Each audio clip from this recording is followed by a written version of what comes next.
Congress is currently considering the most widespread change to the federal criminal justice system since the '94 crime bill, and surprisingly, it has the support of the infamously tough-on-crime Trump administration. The first step, and that's what it is. It's a first step, but it's a very big first step. So what is it?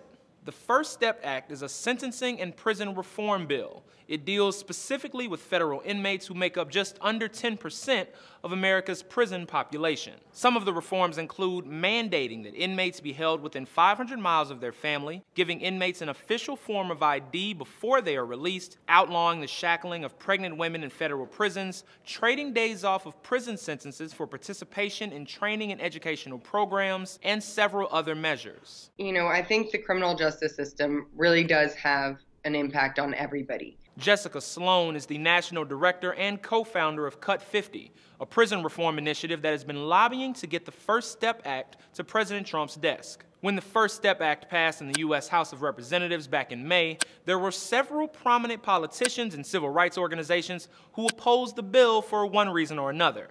Some of the major hang-ups were its lack of sentencing reform and how much leeway it gave the Bureau of Prisons to implement these reforms. But one of our first goals when we went through this legislation was there was a lot of the word may. The Department of Justice may, the Attorney General may. So we took that word may and we changed it to shall, which is Congress saying you don't have a choice. You need to implement this. Now the First Step Act has legitimately broad support, ranging from the Fraternal Order of Police to the ACLU. President Trump and Senator Cory Booker are rarely on the same team, but Sloan believes this issue is built for compromise.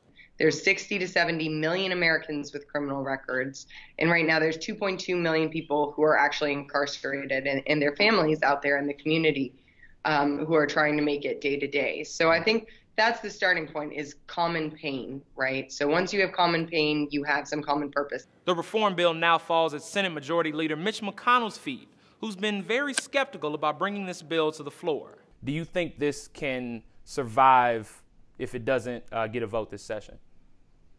Well, I hate to put that out there in the atmosphere. This thing's gonna get a vote, but if it were to have to wait till next year, I think we're gonna be seeing a much more difficult legislative environment in the next 2 years, quite frankly. Mitch McConnell is still radio silent on whether he's going to give this bill a chance on the Senate floor, but he's receiving plenty of pressure to do so from columnists, the ACLU, and of course Jessica Sloan and other members of Cut 50.